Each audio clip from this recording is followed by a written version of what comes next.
Hi everybody, I hope you had a lovely Christmas day.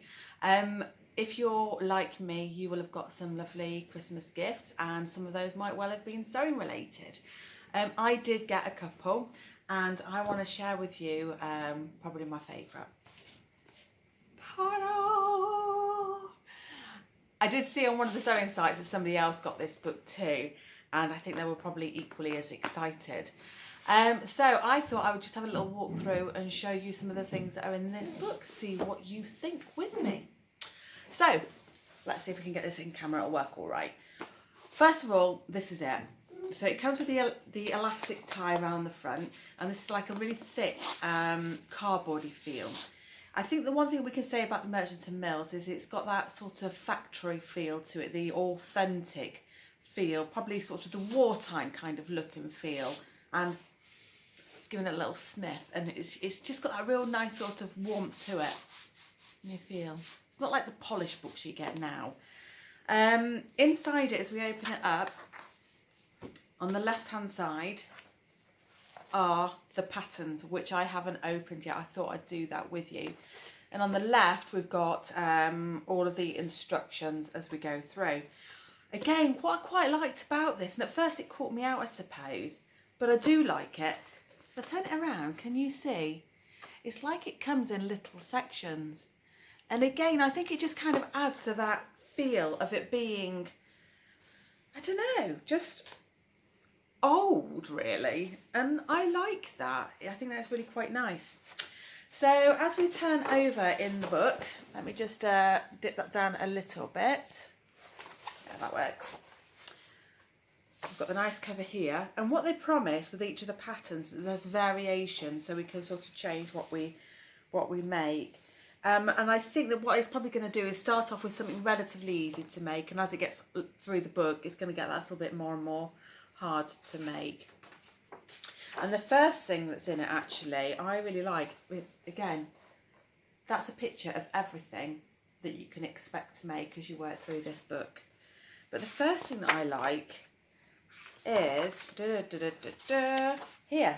It's called the Bantam, and it's just, I suppose, a vest. It's got a little bit of a racer back to it, but it's one of those things that everybody's going to want in their wardrobe, and it's really going to work.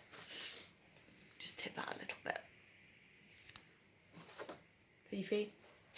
So yeah, what it shows you in here is it's making the simple t-shirt, but as you go through, it then shows you how you can extend it.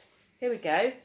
So we can make it a dress, and it's hard to think when it's cold and damp, why would you want a dress looking like that? But actually, as it gets past spring, we head into summer, I can imagine this is going to be a really, really nice make. There we go. And some of the other things as we go through, let's have a quick flick. There we go. That's very typical, isn't it, of Merchant and Mills? Well, what's this one called? The curlew? I don't know. But again, that's very typical of the shape and the look of a Merchant and Mills dress, which I think is quite nice. And there we go, and that's it on a lady. I'm not sort of, I don't know, I like everything that's in these books, and I like Merchant and Mills, but at the same time I don't really imagine them on my body, and I think that's because I just prefer the fitted sort of look. But I can see why it does work on a lot of people and why a lot of people do like it. But there we go again, the curly sleeveless t-shirt. So that's the adaptation. So they've taken the sleeves off that one, which is nice. There we go. There's one there. There's loads to choose from. There is something in here that I really like. Let me just find it. Which is like a little wrap over blouse. Got a really nice. Here we go. It's called the Heron. Look at that. And that I can imagine. I mean, that'd be really nice in anything from a linen to a poplin. I mean, imagine how cheap it would be if you had like a poplin or a polycotton. Because I mean, obviously that's a really cheap fabric, but it gets softer and softer. And I really think that this would suit it. Be nice. Little pinstripe, something like that. That's going to look gorgeous in the summertime. And then again, I had mixed feelings about this. It's called the Harmere. It's a little jacket, and again I thought, quite boxy, quite shapeless, that's not going to do it for me. But then when I went through it and I started looking at the detail of it, I mean, let's be honest, she doesn't look that happy, does she? But as I went through it, and I saw it, where was it? I had a quick flick yesterday. Dum, dum, dum, dum, dum. There. And I saw the back of it, and maybe it's just the way she's wearing it, but I just thought, actually, I quite like that. I think it's about how you carry it off and maybe your confidence, I don't know. So some nice things in there. So they've got trousers that you can make into shorts, all sorts. So basically what you've got is a full wardrobe. And also, just to mention, the inside of these patterns, they're done just as beautifully, which is nice. So the patterns itself, let's have a quick peek together. So we've got this nice little string style here.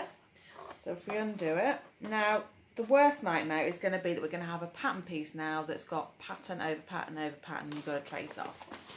So let's just take one out and just see what we have got. So first of all, the paper. It's not as thick as what I would call a Tilly and the Buttons perhaps pattern piece, but it's not tissue paper. So bingo, that's a good start from me, because actually you want to be able to get your pins through it.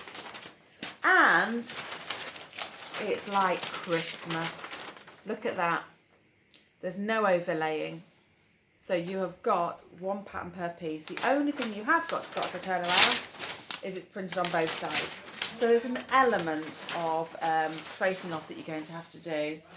But it's got good markings on it. It's going to be good for somebody who is confident with a machine. I think that some of those starting patterns will be all right for a beginner.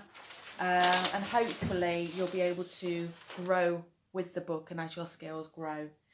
So this is a great find. My husband bought me this and I'm really, really happy with it. So where are you going to buy it from? Well, I do know that they sell this book down at Fabric Corner in Lincoln. So you could go grab yourself a copy there. Not sure of the cost, I've got to be honest. And there's going to be obviously online retailers you can get it from as well. On here it says £25, but I suspect you're going to get that a lot cheaper. So have a bit of a mooch around, have a look and grab yourself a copy. But I hope that you found this a little bit useful, and it might just have encouraged you to go out and grab yourself a copy. In the meantime, enjoy your Boxing Day, keep on eating. I'm feeling really quite stuffed still from my dinner yesterday, to be honest with you. But still, it's Bubble and Squeak Day and I'm off to Mum's for my lunch. So, bye everybody. Bye.